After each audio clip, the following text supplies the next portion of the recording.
Hey. Said, hey, Nancy.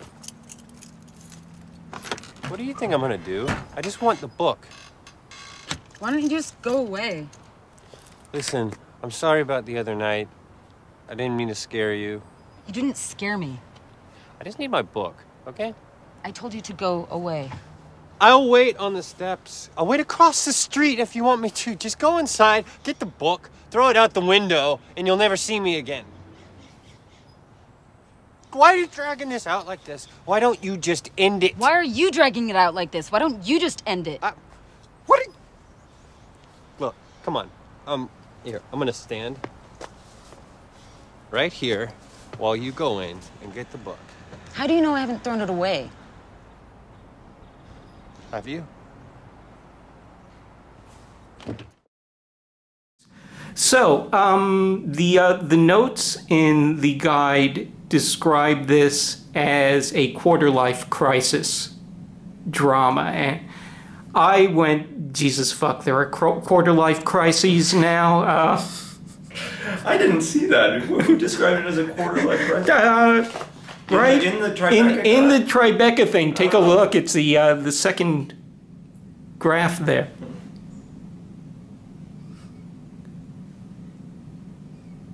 Okay. I'll take that. That's fine. That's fine. Is it because I have heard this term before, the quarter-life crisis. I guess it's a buzzy term in the culture.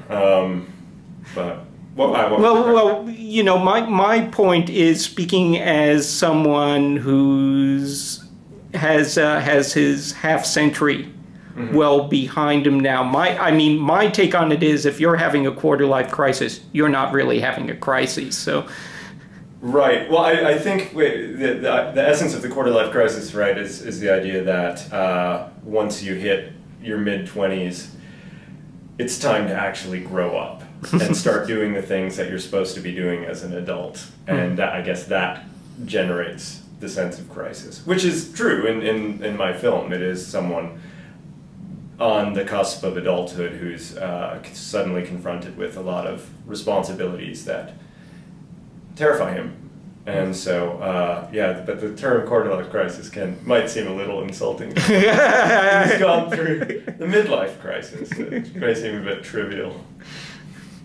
You know, watching the film, it struck me in some ways that this is sort of the grand and wonderful rainbow of passive aggression.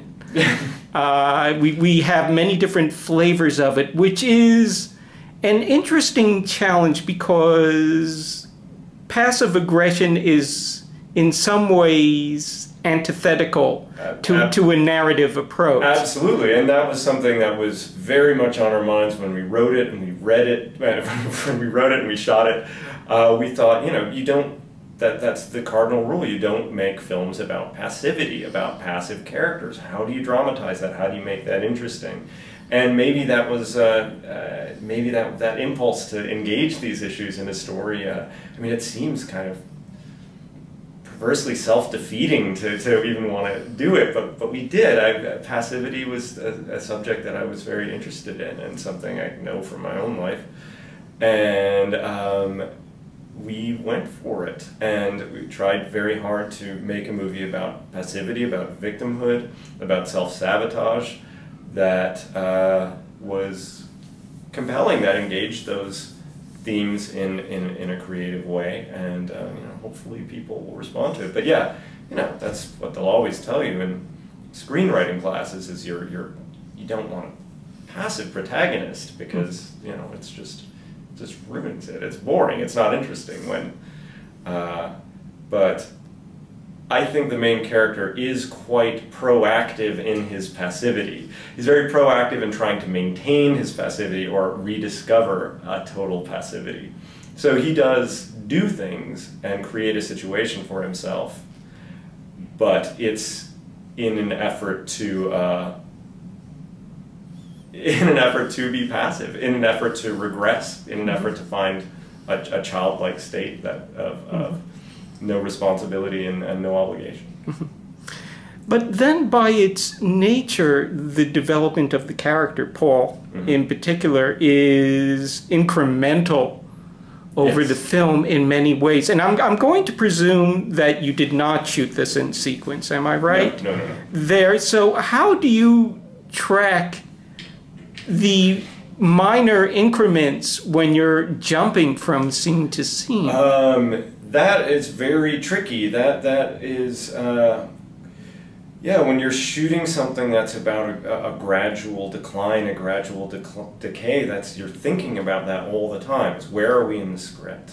How advanced is this guy's breakdown? It's something that's also mirrored in the art direction and in the production design and in the hair and makeup.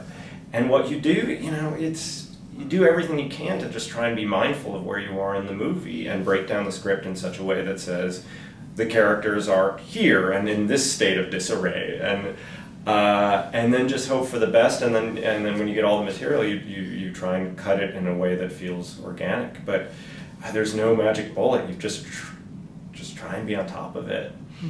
Was it a challenge for Will Rogers, who plays Paul, to play out? To play out this decay? Yeah. I don't think it was that much of a challenge for Will. Will got it very, very readily and was very excited to do it. Will, I don't think, gets an opportunity to play dark characters very much because he's got a real wholesome quality about him. I could be wrong about this, but I think he was really excited to play someone who has a lot of anger and someone who just is really messes himself up. So he took to it. He really, all the more abject the scene, the more he seemed to want to do it. He was terrific to work with. I gotta credit you, particularly with the portrayal of the character Nancy. She really is more talked about than she is an actual presence. That was the plan. On the screen. And the easy way around that is that you have one person or the other turn out to be sensible at the end. And she has, I don't know if there's actually such a thing as being aggressively passive-aggressive, but she would seem to have it down. But you've got... I would say aggressively reactive. Okay, that's good. That'll work for me. It's interesting in that you've got to lay down who she is in what are essentially two big moments in the film. One that comes midpoint, another further on. We won't say where, but here again. Were you concerned about not giving the audience the easy out of somebody who you've kept off stage turning out to be contra to what the characters have been talking about? Wait, are you saying? Yeah. It's I messed up the question there, and what I am saying is, was it a concern, since the easy way out is, since the character is off stage mostly, and so in some ways, I mean, the traditional way is to set you up for your expectations to be confounded as opposed to what people are talking about. The person is not who people are. Yeah, okay, I hear what you're saying. In the end, the ending is like a big reveal that turns out Nancy isn't at all what people are saying in the movie. Yeah. Well, we kind of tried to find some sort of middle ground, because at the end of the movie, one realizes that the main character, Paul, is not entirely reliable, or is constructing this situation in a way that benefits him and advances his ideas, and he's not quite a reliable narrator. However, at the same time, Nancy is not all sweetness and light. She is quite a aggressive and abrasive and difficult person as well. And so we wanted that ending to reveal something about who Paul is and how much he has been complicit in his own demise. But we also, but we didn't want it to be some big twist. We wanted to show that you know, he was basing his comments and he was basing his ideas on something that was real. And because we didn't want it to feel tricky. And we also it just didn't feel good if it was so black and white. Yeah. I love unreliable narrators, by the way. I like he's a semi-reliable. But I think everybody's isn't that what everybody is? Yes. Semi-reliable narrator of their own life. I mean, you're always shading things to your own advantage. And that's why, and don't think badly of me, but maybe that's why I identify with Paul. Maybe not all the way through, but... yeah, well, I identify with Paul very much. I mean, I'm certainly not going to do the things he does, but the impulses and the things he wants and his concerns are things that I, you know, for better or worse, share. So what dysfunction are you going to tackle next? I don't know. What dysfunction? You don't have to pick one now if you don't. I'm just beginning work because I have a day job. I've been working on finishing Nancy for the last year, and so I haven't had an opportunity to write much. So I'm just starting to write again in the last few weeks, and the new script.